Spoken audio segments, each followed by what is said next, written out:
मेरे दोस्तों, आपका स्वागत है आपके अपने YouTube चैनल प्रथम अकादमी परिवार में। मैं हूं सूरज कुमार। तो आज के इस वीडियो में हम लोग जो आपका झारखंड पॉलिटेक्निक का 2025 में आपका एंट्रेंस एग्जाम होने वाला है उसके लिए केमिस्ट्री का कुछ मोस्ट इंपॉर्टेंट एमसीक्यू क्वेश्चंस पर बात करेंगे। और ये सभी प्रश्न प्रीवियस ईयर में आए हुए प्रश्न भी है, इसीलिए आपका एक प्रकार से इंपॉर्टेंट क्वेश्चन भी कवर हो रहा है और पीवाईक्यू भी कवर हो रहा है। मेरा बात मानो, बहुत इंपॉर्टेंट प्रश्न है, इसी टाइप के प्रश्न एग्जाम में आते हैं और इस बार भी आने के चांसेस हैं, इसीलिए मैं ये करा रहा हूँ। ठीक है, तो भाई साहब ये मेरा देखा जाए तो ये 8वां नंबर का वीडियो है, पार्ट 8 है। इससे पहले मैंने 7 वीडियो केमिस्ट्री का डाल दिया, नहीं देखे तो देख लीजिएगा, और 6-7 वीडियो फिजिक्स का डाल दिया, नहीं देखे तो देख लीजिएगा। मैथमेटिक्स का भी बीच बीच में आपको मिलता रहेगा, तो चैनल को सब्सक्राइब नहीं किया तो करके रख लीजिए ये सभी वीडियो देखने के लिए। बस आप लोग मैं जितना करा रहा हूँ उतना कर लोगे तो मेरी गारंटी कि आप लोग का अच्छा रैंक जरूर आएगा। आप लोग अच्छे किसी गवर्नमेंट कॉलेज में विद इन 1 साल के अंदर में अपने आप को जरूर देख पाओगे। ठीक है, तो चलिए स्टार्ट करते हैं।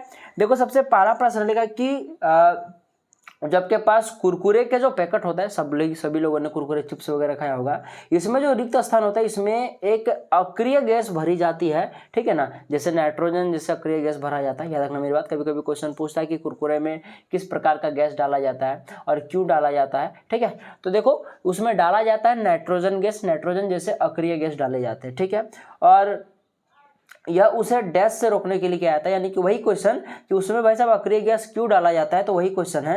तो याद रखना, उसे उपचयन से बचाने के लिए, ऑक्सीजन वगैरह से वायुमंडल में जो नमी होते हैं उनसे बचाने के लिए, क्योंकि कुरकुरे जो होता है ये बेसिकली वसायुक्त खाद्य पदार्थ है, और जो वसायुक्त खाद्य पदार्थ होता है ये वायुमंडल में उपस्थित ऑक्सीजन नमी से अभिक्रिया कर वो बेसिकली विकृत गंधता पकड़ लेता है, यानी कि खराब होने लगता है, उसमें अलग से स्मेल आने लगता है, वो सड़ जाता है, खराब हो जाता है। तो उसी से बचाने के लिए, उसको लंबा समय तक चल सके, कुरकुरे को लंबा टाइम तक रखने के लिए मार्केट में वो सब क्या किया जाता है, नाइट्रोजन जैसा अक्रिय गैस डाला जाता है। चलिए आगे बढ़ते हैं नेक्स्ट प्रश्न की ओर। कि प्रकाश के संपर्क में आने पर पारदर्शी फोटोग्राफिक परत एक रंग धीरे धीरे परिवर्तित हो जाता है, ऐसा डैश के कारण होता है। तो ये बेसिकली प्रकाश वियोजन, या फिर बोलो कि भाई साहब यहाँ तो ऐसा ऑप्शन में है नहीं तो इसको उसमें वियोजन भी बोल सकते हो एक तरह से देखा जाए तो। यहाँ एक्चुअली क्या होता है कि बेसिकली यहाँ पे आप लोगों ने क्लास 10th में एक रिएक्शन पढ़ा होगा, पहले ही चैप्टर में पढ़ा होगा। AgBr में जब आप लोग सूर्य का प्रकाश डालते हैं तो ये Ag और Br2 में टूट जाता है, और इसी का उपयोग फोटोग्राफी, श्याम श्वेत फोटोग्राफी में किया जाता है। ठीक है, तो इस बेसिकली उसी की यहाँ पे बात चल रही है। तो ऐसा क्यों होता है, क्योंकि इसमें सूर्य का प्रकाश डालने पर ये वियोजित हो जाता है। तो यहाँ ऑप्शन में अगर प्रकाश से वियोजन रहता तो ज़्यादा सही होता, पर ऑप्शन में उष्ण वियोजन ही है, तो इसको भी आप लोग मार दो तो कोई दिक्कत है नहीं। ठीक है, चलिए आगे बढ़ते हैं। एल्यूमिनियम वायुमंडल की ऑक्सीजन, जिसको हम लोग O2 बोलते हैं, के संपर्क में आने के बाद Al2O3 यानी कि एल्यूमिनियम ऑक्साइड बनाता है। ठीक है, यह क्रिया है। तो यह कौन सी प्रक्रिया है, तो भाई साहब देखो यहाँ एल्यूमिनियम क्या हो रहा है कि वायुमंडल में उपस्थित ऑक्सीजन से अभिक्रिया कर एल्यूमिनियम ऑक्साइड बना रहा है। तो बेसिकली ये आपका संक्षारण हो जाएगा, जंग लगना नहीं होगा, क्योंकि जंग लगना भी सेम प्रोसेस होता है जैसे ये लोहा में होता है। याद रखना मेरी बात, जंग लगना लोहा के लिए उपयोग किया जाता है। जब लोहा को आप लोग वायुमंडल में छोड़ देते हो तो उसमें रस्ट लग जाता है, जंग लग जाता है। ऐसा क्यों होता है, क्योंकि लोहा वायुमंडल में उपस्थित जो आपका ऑक्सीजन है, जो नमी है, उससे रिएक्ट कर क्या बनाता है, फेरस ऑक्साइड का परत बना लेता है, उसी को क्या बोलते हैं, जंग लगना। और भाई साहब यहाँ भी एल्यूमिनियम में क्या हो रहा है कि भाई साहब ऑक्सीजन के उपस्थिति में अपना ऑक्साइड बना दे रहा है, ऑक्साइड का परत बना दे रहा है सेम चीज, दोनों ही ऑक्साइड बना रहा है। पर एल्यूमिनियम के केस में इसको सिर्फ संक्षारण बोलेंगे, बाकी कोई भी धातु इसको संक्षारण बोलेंगे। पर लोहा का केस में स्पेशल केस, इसका अलग से एक नाम दे दिया गया जिसको हम लोग जंग बोलते हैं। ठीक है, चलिए आगे बढ़ते, पर है संक्षारण ही, जंग भी संक्षारण ही है। ठीक है, याद रखना मेरी बात। चलिए आगे बढ़ते हैं।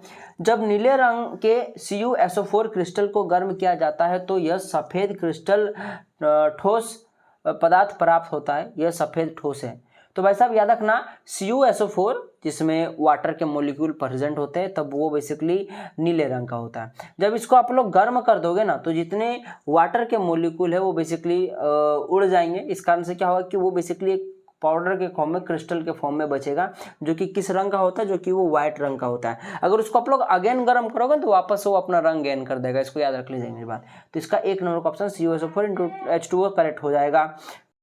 नेक्स्ट प्रश्न है कि अम्ल माध्यम में फिनोप्थिलीन का रंग होता है।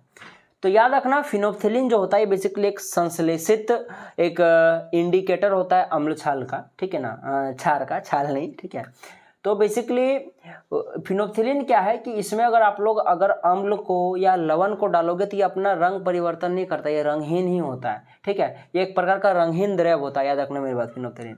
लेकिन जैसे इसमें छाट डालोगे ये गुलाबी रंग का, पिंक रंग का हो जाता है। तो अम्ल डालने पर ये रंगहीन रहेगा, याद रखना मेरी बात, अम्ल हो या लवण हो ये रंगहीन ही रहेगा। लेकिन अगर छाट डालोगे, अगर बेस डालोगे तो वो क्या हो जाएगा आपके पास, वो आपका पिंक कलर का शो करने लगेगा। चलिए आगे बढ़ते हैं। आवर्त सारणी के द्वितीय उच्चतम विद्युत ऋणात्मक यानी कि इलेक्ट्रोनेगेटिव एलिमेंट है, तत्व है।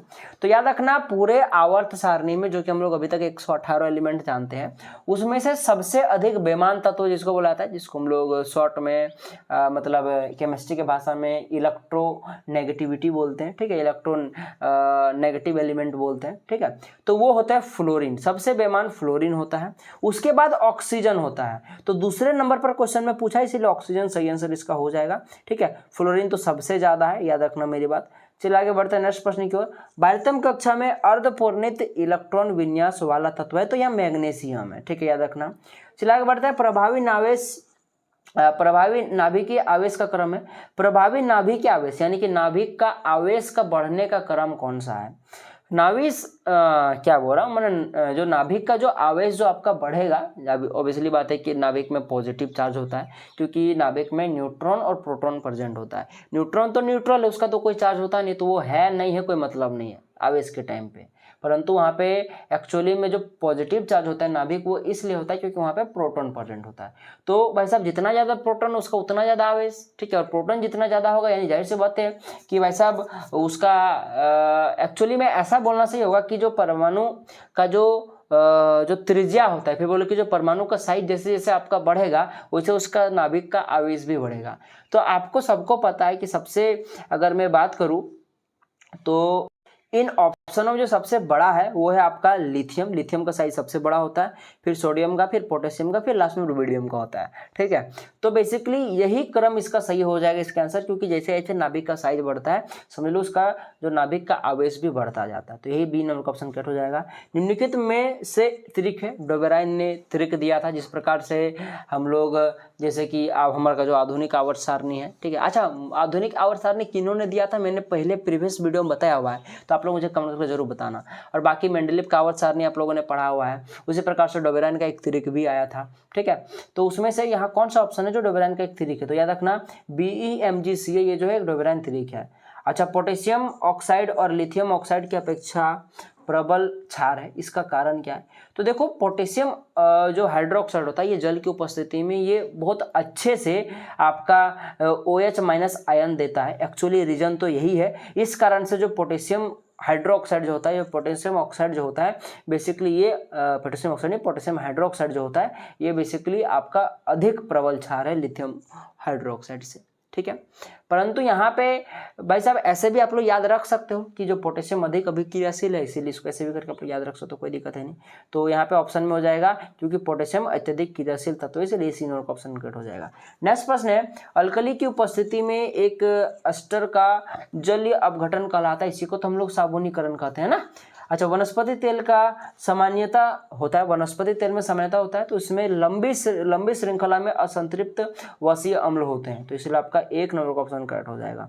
चलिए आगे बढ़ते हैं। कठोर जल साबुन के साथ पृष्ठमल बनाता है, इसकी यह किसकी उपस्थिति के कारण होता है? तो ये बेसिकली जो आपके पास कैल्शियम क्लोराइड होता है इसके कारण से होता है, CaCl2 के कारण होता है, याद रखना मेरी बात।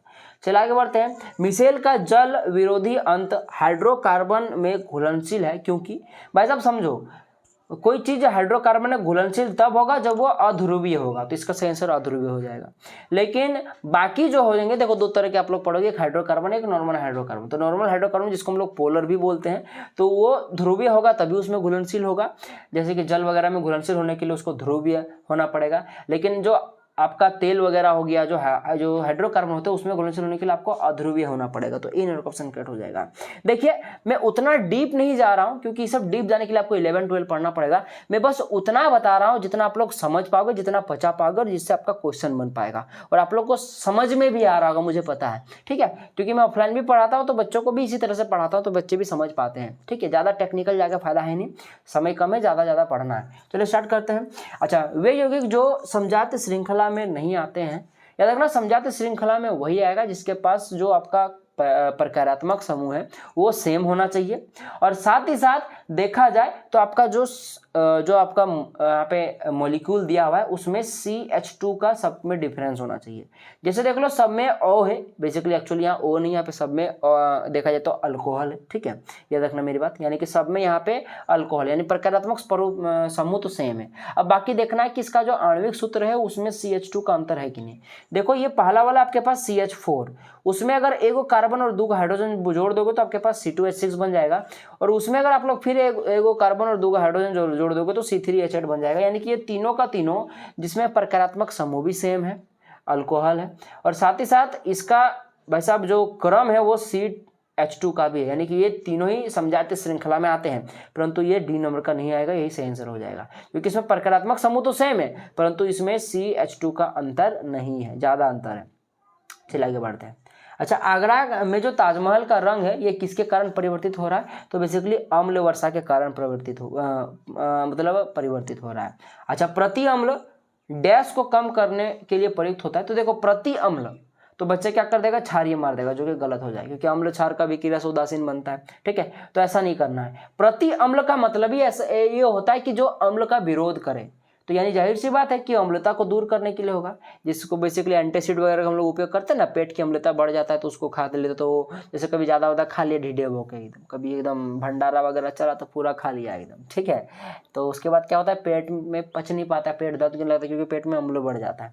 तो उस टाइम पे मम्मी क्या करती है, मीठा सोडा वगैरह खिलाती क्योंकि वो बेसिकली क्षारीय प्रकृति का होता है, ठीक है। हाँ, जो प्रति अम्ल होता है ये क्षारीय प्रकृति का होता है, ठीक है, याद रखना मेरी बात, ठीक है, तो ये भी क्वेश्चन बन सकता है, याद रखिएगा, ठीक है। तो वो क्या करता है कि पेट का जो अम्लता है उसको दूर करने का काम करता है, इसलिए प्रति अम्ल इसका बी नंबर का ऑप्शन कट हो जाएगा। चलिए आगे बढ़ते हैं। अच्छा, दंत मंजन में उपस्थित रासायनिक यौगिक है, ये आपका क्लास 10th में ही लिखा हुआ है, आप लोगों ने पढ़ा होगा, C3 बेसिकली CA3PO4 आपका 2, याद रखना इसको हम लोग बोलते हैं कैल्शियम फॉस्फेट, ठीक है, तो कैल्शियम फॉस्फेट होता है क्षारीय कैल्शियम फॉस्फेट, आप लोग याद रखिएगा मेरी बात। कैल्शियम फॉस्फेट बेसिकली क्षारीय प्रकृति का ही होता है, ठीक है, इसका बेसिकली उपयोग होता है दंत मंजन में। चलिए आगे बढ़ते हैं। नारंगी के रस का पीएच है, तो नारंगी के रस का पीएच 2 से 2.35 के समथिंग में होगा, कहीं कहीं आपको 3.5 भी दिखेगा, तो आप लोग को क्या लगता है मुझे कमेंट करके जरूर बताइएगा। चलिए आगे बढ़ते हैं। अच्छा, पाचन में मदद करने वाला अम्ल है, तो पाचन में कौन मदद करता है, हाइड्रोक्लोरिक अम्ल, हमारे पेट में जिसको जठर रस भी बोला जाता है, हाइड्रोक्लोरिक अम्ल को जठर रस बोलते हैं, ठीक है। मैं वो सारा क्वेश्चन भी आपको लपटते हुए बता रहा हूँ जो इससे रिलेटेड और क्वेश्चन बन सकते हैं, जैसे कि यहाँ पे हाइड्रोक्लोरिक अम्ल, हाइड्रोक्लोरिक अम्ल को पूछ दिया था कि जठर रस निम्नलिखित में से कौन सा है, ऑप्शन में हाइड्रोक्लोरिक अम्ल रहेगा, तो आपको पहले पता तो हो कि जठर रस किसको बोलते हैं। तो इस प्रकार से मैं वो सारी चीजें बताता चल रहा हूँ जो आपके एग्जाम में और बन सकते हैं, तो आप लोग को तैयारी ठीक से हो रहा है, टेंशन नहीं लेना आपको। चलिए आगे बढ़ते हैं। कार्बन का अपरूप जिसका उच्च गलनांक है, तो याद रखना कार्बन का जनरली आप लोग 2 अपरूप जानते हो, एक ग्रेफाइट और हीरा। तो हीरा जो होता है ये सबसे अभी तक का ज्ञात कठोर तत्व है, जिस कारण से इसका जो गलनांक है ये भी बहुत ज्यादा उच्च है, तो यही सही आंसर हो जाएगा। अच्छा, वह यौगिक जो जलने पर एक धूमिल ज्वाला देता है, याद रखना जितने में असंतृप्त हाइड्रोकार्बन होता है जिसमें डबल बॉन्ड या ट्रिपल बॉन्ड पाया जाता है, ये अगर इसको आप लोग जलाओगे तो वो धूमिल ज्वाला के साथ जलेगा। तो जो ऑप्शन नंबर 1 है, B2 है और 3 है, ये तीनों का तीनों ही संतृप्त हाइड्रोकार्बन है, क्योंकि इन सभी में सिंगल सिंगल बॉन्ड पाए जाते हैं। जैसे CH4 को अगर बनाओगे आप लोग तो देखो इस प्रकार से आपका स्ट्रक्चर बनेगा, ठीक है, देख लो सब में सिंगल सिंगल बॉन्ड है, ठीक है। C3H8 को बनाओगे तो 3 कार्बन रहेगा इस प्रकार से, और सब में देखो इसमें 3 इसमें हाइड्रोजन रहेगा, ठीक है, इसमें भी 3 हाइड्रोजन रहेगा और इसमें 2 हाइड्रोजन रहेगा। गिन के देखो 8 गो हाइड्रोजन हो गया है और 3 गो कार्बन, इसमें भी सिंगल सिंगल बॉन्ड, यानी कि ये भी संतृप्त है, उस प्रकार से ये भी संतृप्त है, परंतु जो आपके पास C2H4 जो है इसमें बीच में डबल बॉन्ड पाया जाए, यानी कि एक असंतृप्त हाइड्रोकार्बन है, तो यही धूमिल ज्वाला के साथ जलेगा। तो ट्रिक याद रखना है कि जिसमें डबल बॉन्ड या ट्रिपल बॉन्ड पाया जाएगा वो धूमिल ज्वाला के साथ जलेगा। अच्छा, निकेल उत्प्रेरक की उपस्थिति में जो आपके पास, एक मिनट, निकेल उत्प्रेरक की उपस्थिति में किधर चला गया, एक, हाँ यहाँ आ गया। निकेल उत्प्रेरक की उपस्थिति में एल्कीन में हाइड्रोजन के योग से होने वाली अभिक्रिया है, इसी को हम लोग योगात्मक अभिक्रिया भी बोलते हैं। ऐसा इसलिए क्योंकि निकेल उत्प्रेरक की उपस्थिति में बेसिकली क्या होता है कि आपके पास जो असंतृप्त हाइड्रोकार्बन होता है उसमें हाइड्रोजन का योग होता है और वो संतृप्त हाइड्रोकार्बन बनता है। ठीक है, तो बेसिकली यहाँ पे योगात्मक अभिक्रिया हो रहा है क्योंकि यहाँ पे हाइड्रोजन का एडिशन होता है, तो इसलिए सी नंबर का ऑप्शन करेक्ट हो जाएगा। नेक्स्ट प्रश्न है, एक यौगिक आपके पास ए है जिसका सूत्र आपके पास लिखा हुआ है C3H8O है। ठीक है, उसके दो संरचनात्मक समन्वय है। ठीक है, ये बेसिकली एक्चुअली में आपके पास प्रोपेनॉल की बात चल रही है। प्रोपेनॉल जो होता है इसी का जो फॉर्मूला C3H8O होता है। ठीक है, तो इसके दो संरचनात्मक समन्वय भी होते हैं, याद रखना मेरी बात। आपको बता दो क्या क्या क्या होता है। सो एक प्रोपेन 1ऑल होता है, प्रोपेन 2ऑल होता है, याद रखना मेरी बात। ठीक है, दो संरचनात्मक इसके समन्वय होते हैं। ठीक है, और बेसिकली इसका उपचयन पर यह अम्ल बनाता है। तो याद रखना, इसका अगर उपचयन करोगे तो ये कौन सा अम्ल बनाएगा, ये 1-प्रोपेनल बनाएगा। क्या बनाएगा, 1-प्रोपेनल बनाएगा। ठीक है, याद रखना मेरी बात, एक नंबर ऑप्शन आपका करेक्ट हो जाएगा। नेक्स्ट और लास्ट प्रश्न है आपके पास, यह है कि विकृत परिशोधित स्प्रिट में उपस्थित विषैला जैविक यौगिक है। तो विषैला जो यहाँ पे बेसिकली जैविक उद्योग है वो आपके पास एथिल अल्कोहल, तो आपके पास ए नंबर ऑप्शन आपका करेक्ट हो जाएगा। तो ये थे कुछ मोस्ट इंपॉर्टेंट क्वेश्चन, 25% में कराता हूँ। ठीक है, तो ये भी 25% क्वेश्चन ही थे, बीच में आगे चल के होगा और भी क्वेश्चंस बढ़ाया जाएगा, टेंशन नहीं लेना है आपको।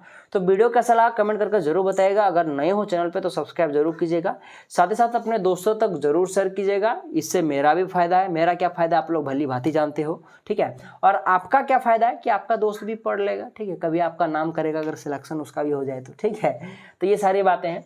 ठीक है, तो कोई भी डाउट होगा तो कमेंट बॉक्स खुला है, कमेंट जरूर कीजिएगा। ठीक है, तो मिलते हैं अगले वीडियो में, तब तक के लिए जय हिंद, जय भारत और आपका दिन शुभ हो।